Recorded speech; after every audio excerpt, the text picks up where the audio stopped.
소설 열국지 10권 제85장 천하를 얻으려는 장사꾼 여부르이. 천하 제1의 명장 백기를 자살하게 만들고 진소양왕은 정한평에게 군사 5만을 주고 조나라를 공격하는 왕흐를 돕도록 했다. 조효성왕은 진나라의 대군이 몰려온다는 소식을 듣고 전전긍긍하며 열국들에게 구원을 요청하기로 했다.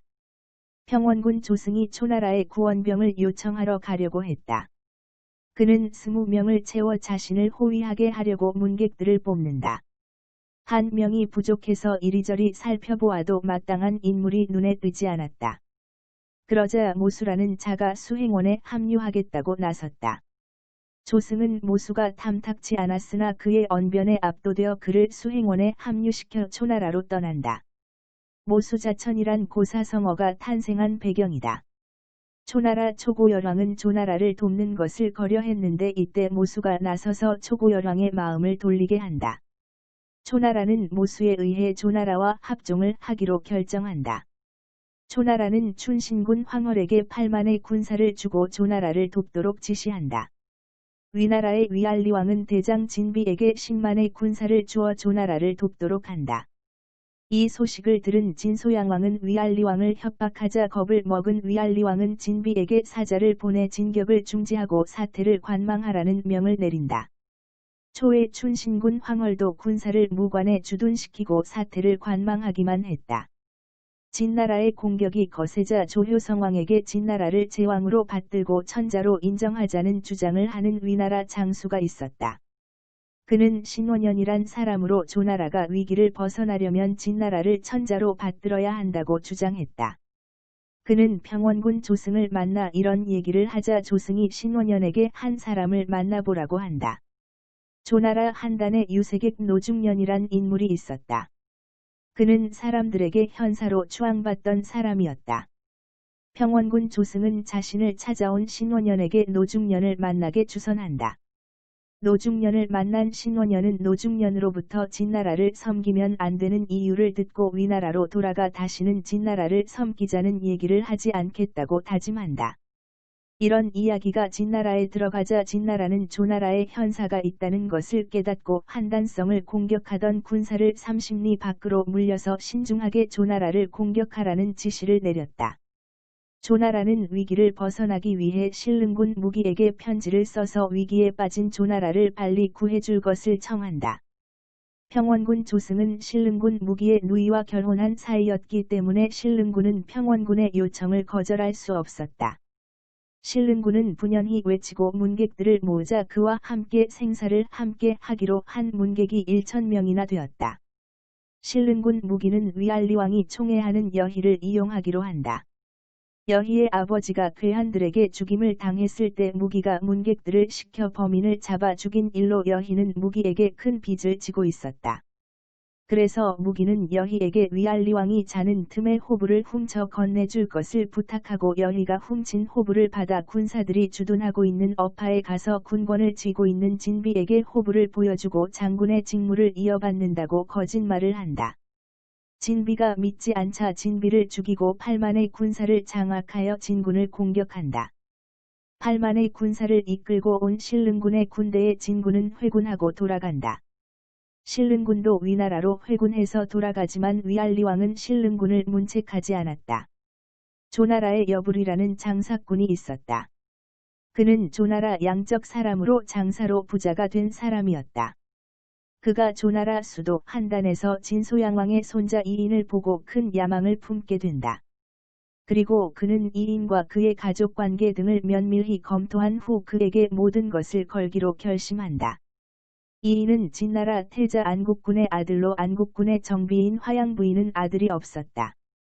안국군 슬하에 20여 명의 아들을 두었으나 모두 후궁의 소생이었고 이인 또한 하희라는 후궁의 아들이었는데 그녀는 이인을 낳다가 죽고 말았다.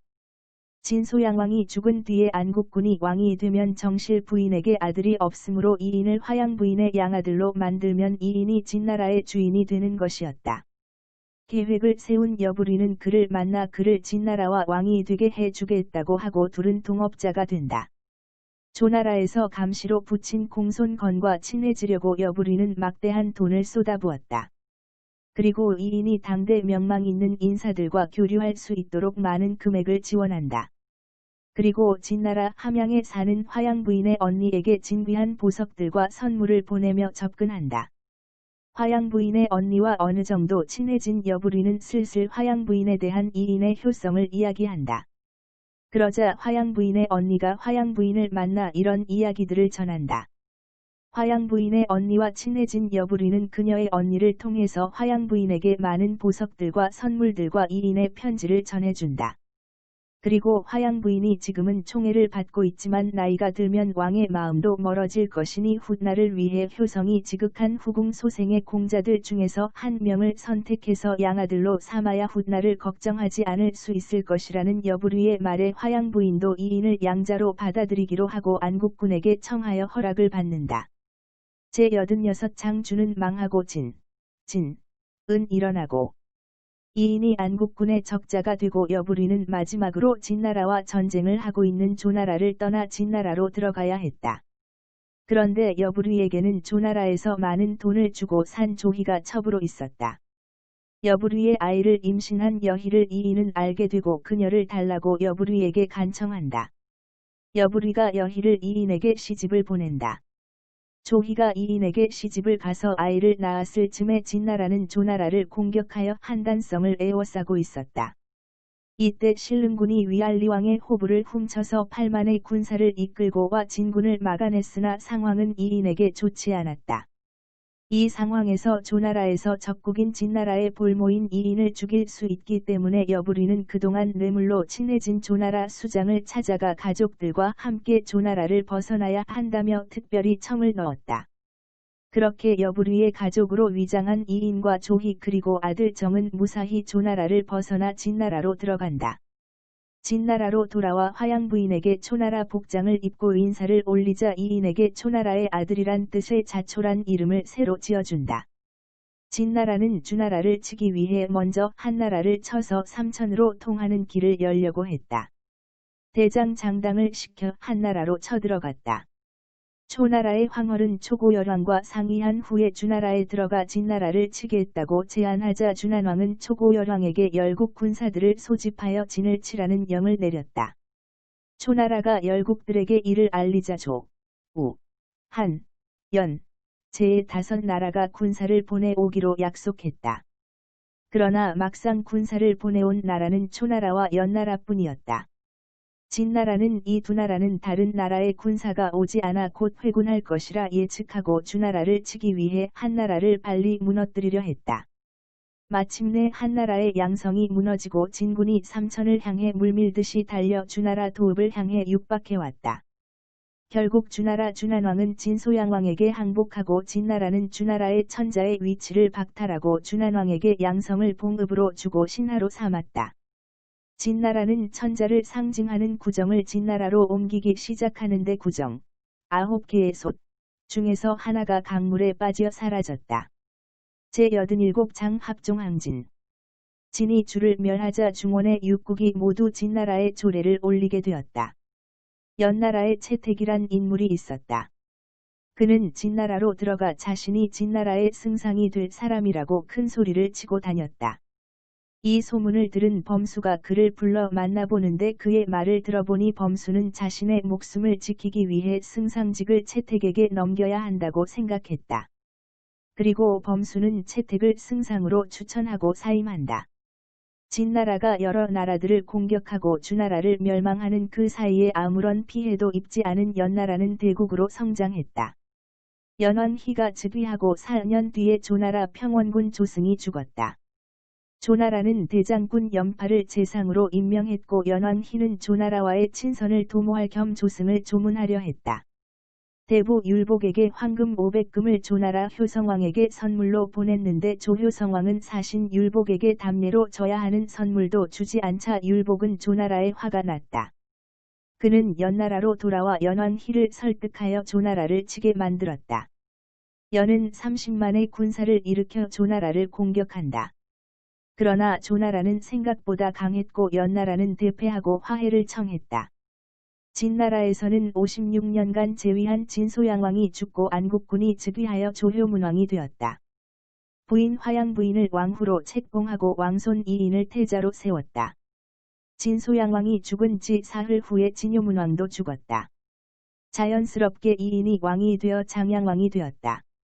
진장양왕은 재상에 여부리를 임명했다. 여부리가 승상이 되자 여부리는 진장양왕을 설득하여 서주의 뒤를 이어 동으로 옮긴 동주를 쳐서 주나라를 없애야 한다고 간한다. 그리하여 동주군을 생포하여 동주를 멸망시킨다. 진은 또 대장 몽호를 시켜 한나라를 쳐 진나라의 국경을 대량까지 넓혔다. 이어서 조나라를 공격하여 상당 땅을 점령하여 진나라의 영토를 더욱 넓혔다. 몽호는 군사를 돌려 위나라를 향했다. 위나라는 진나라를 물리친 경험이 있는 신릉군 무기를 데려오려고 한다. 위왕의 호부를 훔쳐 조나라를 도운 신릉군은 조나라로 돌아가지 못하고 10년이 넘게 조나라에 살고 있었다. 처음에 거부하던 신릉군 무기는 마음을 바꿔 위나라를 구하기 위해 돌아온다. 위나라로 돌아온 후 그는 여러 제후국들에게 원조를 청한다. 제나라를 제외한 여러 나라 군사들이 위나라의 군사를 보내 도왔다. 신릉군과 오국연합군은 진군을 격파하자 진군은 함곡관까지 달아나 함곡관을 닫고 방어태세로 들어간다. 이 전투에서 신릉군은 대승을 거두고 위나라로 돌아간다. 제88장 영웅이 통곡하다. 신릉군이 위나라로 돌아오자 위알리왕은 신릉군을 위해 잔치를 베풀었다. 진나라에서는 신릉군을 없애지 않으면 천하를 통일하기 어렵다고 생각하여 그를 제거할 계책을 찾는다. 진나라는 신릉군을 죽이기 위해 진나라로 초대하지만 신릉군은 진나라의 초대에 응하지 않는다. 진나라는 이번에는 신릉군과 위알리왕을 이간질하는 계책을 세운다. 진나라 승상 채택은 세작들에게 많은 뇌물을 주고 위나라의 거짓 소문을 퍼뜨린다. 신릉군의 권세가 하늘을 찌를 듯하여 열국들이 신릉군이 위나라의 왕이 되기를 원한다는 것이었다. 또한 진나라의 인질로 와 있던 위알리왕의 태자증에게 신릉군이 모반을 계획하고 있다는 거짓 정보를 진짜로 믿게 만들었다. 진나라 장양왕은 위나라 태자증을 위나라로 돌려보냈다. 태자증은 위알리왕에게 신릉군이 반역을 계획하고 있다고 모함하기 시작했고 이 사실을 알게 된 신릉군은 벼슬을 내려놓고 집에서 술과 여자로 여생을 보낸다.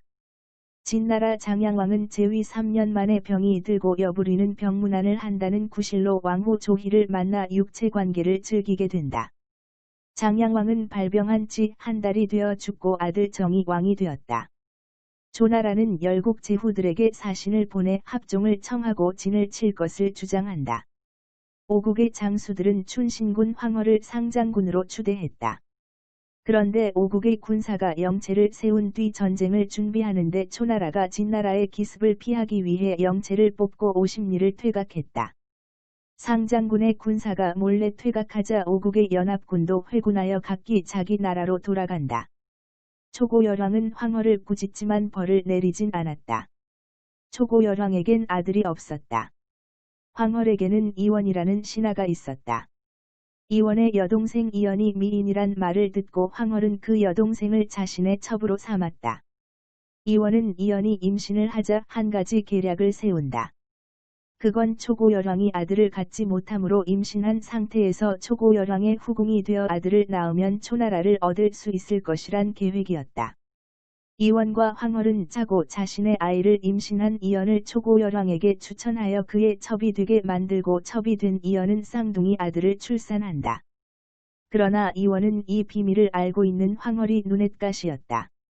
초고열왕이 병으로 죽자 이원은 황허를 불러 매수한 자객을 시켜 황허를 죽인다. 6살의 나이에 아들이 초유왕이 되었다. 제90장 여부리의 최후. 여부리와 조희의 관계가 소문이 퍼지자 조희를 만나는 것을 두려워하게 되었다. 그런 상황에서 약물이 엄청나게 큰 노예란 사람이 한 유부녀와 동침을 하다가 관리들에게 발각되어 관청으로 끌려왔다. 이 소문이 듣고 여부리가 그를 데리고 가 사람들에게는 궁형에 처했다고 거짓으로 소문을 낸 후 그를 조희에게 소개해준다. 조희는 노예와 단둘이 지내려고 진왕에게 병을 빚어서 함양에서 200리 떨어진 옹주에서 진에게 해달라고 하고 진왕이 승인해서 조희는 노예와 살림을 차리고 살았다. 둘 사이에서 아들 둘을 낳고 살았다. 조희는 노예의 환심을 사기 위해 진원정에게 노예에게 봉지를 하사하고 장신 후에 봉하게 만든다. 진원정은 여부리의 말대로 노예가 환관인 것으로 알고 있었으나 나중에는 어머니와 노예의 불륜 사실을 알게 된다. 진원정이 노예와 조희의 불륜을 알게 된 것을 노예도 알게 되었다. 가만히 있으면 죽게 생긴 노예는 반란을 일으킨다. 그러나 진원정이 군사들에게 반란이 제압된 후 노예는 능지처참을 당하고 두 아들들을 포대에 넣은 후 철주로 쳐 죽였다. 이 모든 일의 배경엔 여부리가 있었다. 진원정은 여부리를 죽이려고 했다. 먼저 그는 여부리를 승상의 자리에서 해임했다. 집에서 많은 문객을 거느리고 외국의 사신도 찾아오는 여부리를 진왕은 황량한 촉당으로 유배를 보낸다. 여부리는 촉당으로 가서 여시 춘추를 집필한 후 자살한다. 제91장 충신이 피를 토하고 죽다. 여부리의 집에서 문객으로 지내던 사람들을 진원정은 모두 외국으로 추방했다. 진나라의 유세객들이 일가를 이끌고 자기네 나라로 돌아가는 행렬로 한동안 길이 넘쳐났다. 이 무렵 함양에 이사라는 사람이 있었다. 그는 초나라 사람으로 순자의 제자였다. 그는 진나라에 왔다가 여부리의 천거로 객경의 벼슬에 있었다. 진원정이 유세객을 추출하는 영을 내려 이사도 함양을 떠나야 했다. 함양을 떠나기 전에 이사는 장문의 상소를 진원정에게 보냈다. 이 상소를 읽어본 진원정은 이사를 불러오게 한다. 진원정을 만난 이사는 진왕에게 천하를 통일하는 법을 알려드리겠다고 한다.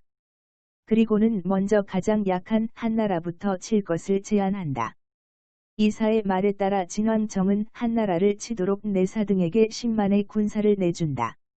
이때 한나라에는 한나라 공자인 비가 있었다. 사람들은 그를 한비라고 불렀다. 한비자는 진나라에 가서 진원정을 만나 자신의 저서를 모두 바쳤다. 진원정은 한비자의 저서를 읽고 크게 감탄했다. 그리고 그를 객경의 벼슬에 앉힌 뒤 후에 높은 벼슬을 내리려 했다. 그러자 이사가 한비자를 모함했다.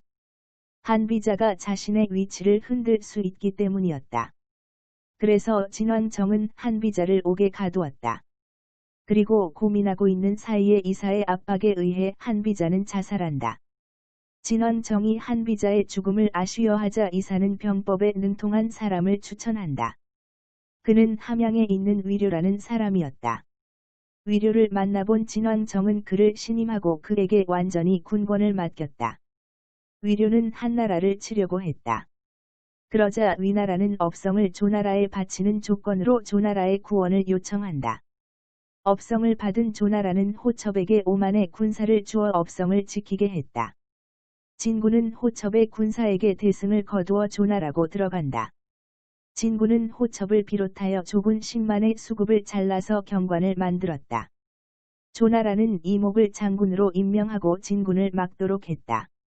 이목이 조나라를 수비하자 환희의 10만 군사가 조나라에 패한다.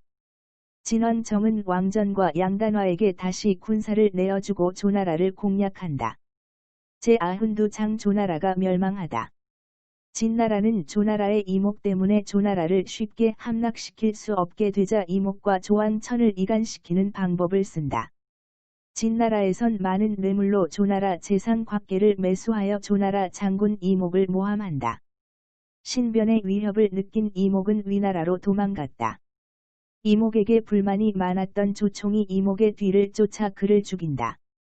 이목이 없는 조군은 몰락하기 시작한다. 왕전의 군사들에 의해 몰살을 당하고 수백 명의 패잔병을 수습하여 한단으로 돌아갔다. 진군은 승세를 몰아 한단으로 달려가 한단성을 포위했다. 한나라는 멸망하고 진나라의 영천군으로 편입했다. 진나라의 파죽지세의 조왕천도 진나라에 항복한다. 연나라의 인질로 잡혀있던 연나라 태자 다는 진과 조가 전쟁 중일 때 진나라를 탈출하여 연나라로 들어간다. 그는 진왕을 죽일 계획을 세우고 자객을 찾는다. 형가라는 사람을 추천받고 태자 다는 형가와 친해진 후 그에게 거사를 부탁한다. 제93장 자객 형가. 태자 다는 형가에게 진나라에서 반란을 일으키다 실패해서 도망 온 번어기를 소개해준다.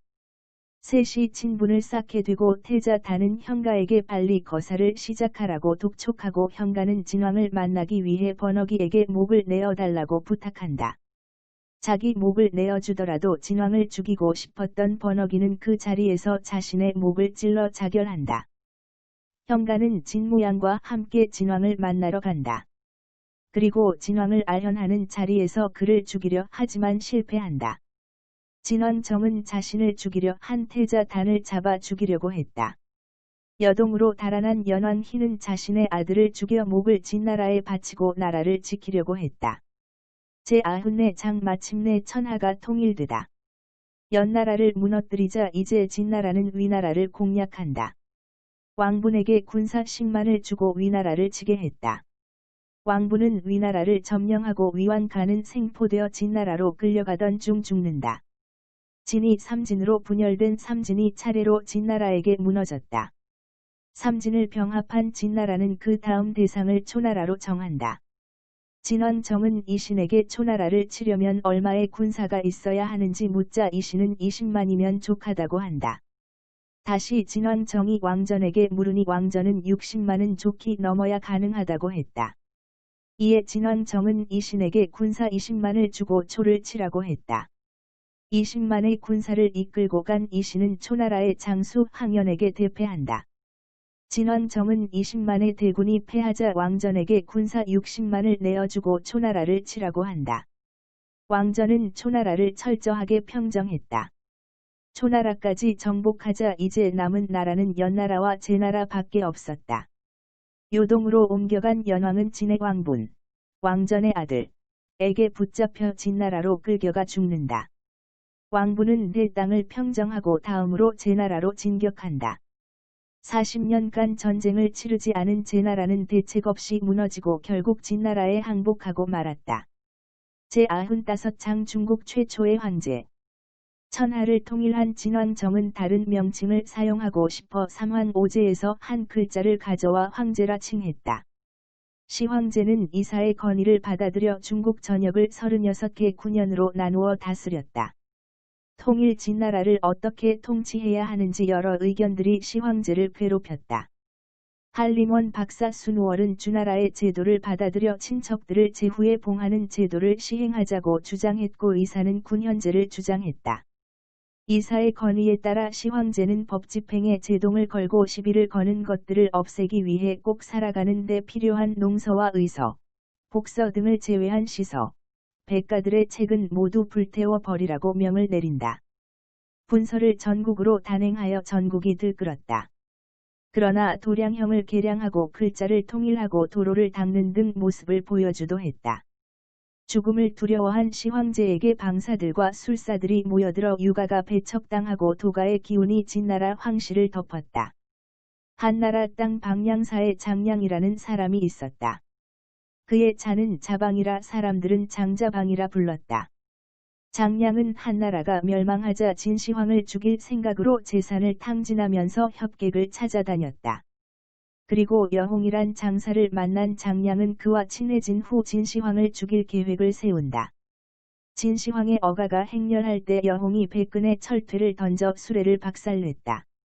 그러나 그가 박살낸 수레에는 시황제가 타고 있지 않아 시황제 암살 사건은 실패로 돌아간다.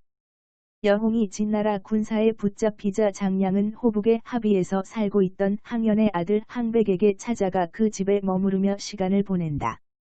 하루는 다리 위에서 만난 노인이 신발을 다리 밑으로 던지고 가져오라고 했다.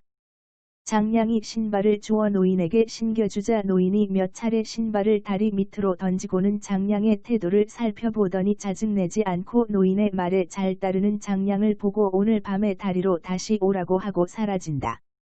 밤에 시각을 맞춰 다리로 가자 노인이 미리 와서는 늦게 왔다고 꾸짖고는 내일 밤에 다시 오라고 하고 사라졌다.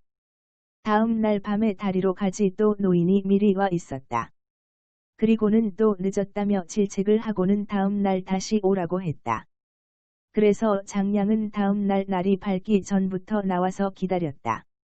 그러자 노인이 나타나서는 책을 한 권 전해줬다. 그 책은 태공병법이었다. 그리고는 자신을 13년 후에 제주 땅 곡성산 아래에 있는 누런돌이 자신이라며 떠났다. 시황제는 암살 사건이 마무리되자 다시 순행길에 올랐다. 이번 순행에 따라 나선 사람은 승상이사, 내시 조고, 아들 호해가 함께했다. 순행에서 함양으로 돌아오기 위해 사구를 지나오는 길에 시황제가 죽었다. 시황제가 죽은 것을 아는 사람은 조고뿐이었다. 조고는 이사를 불러 후사를 본인들에게 우호적인 호해로 하자고 합의를 보고 시황제의 유조를 받은 것처럼 꾸며서 사람들을 속였다. 제96장 해는 서산에 지고. 조고는 이세황제에게 간하여 진나라 황실과 조정의 대대적인 숙청에 들어갔고 시황제의 딸들도 가혹하게 처형했다. 조고의 가혹한 형벌로 함양 거리에 온통 팔다리가 없는 사람들로 넘쳐나고 원성이 하늘을 찌를 듯했다. 조고는 이세 황제를 정사를 돌보지 못하게 하고 승상인 이사도 황제를 만날 수 없게 만들었다. 아방궁을 축조하고 가혹한 세금을 걷는 등 전국은 도적들이 일어나고 민심이 들끓기 시작한다. 조고는 궁 밖에서의 일을 이세 황제에게 철저히 숨기고 그가 아무 관심이 없이 주색에 빠져 지내게 만든다. 이세 황제가 실수로 궁녀를 활로 쏘아 죽인 것을 빌미로 조고는 이세 황제를 망이궁에 들어가게 한 후 그를 죽이고 황제가 되려고 했다. 그러나 민심이 그를 따르지 않자 시황제의 손자인 자영을 황제로 세웠다. 자영은 조고를 죽이고 그의 삼족을 멸망시켰다. 자영이 즉위한 지 3개월이 지났을 무렵 유방의 군사들이 함양으로 쇄도했다. 진나라의 조정 대신들은 3세 황제를 배신하고 모두 유방에게 항복했다. 이렇게 진나라가 천하를 통일한 지 14년 만에 진나라가 무너지고 한나라가 들어선다. 끝.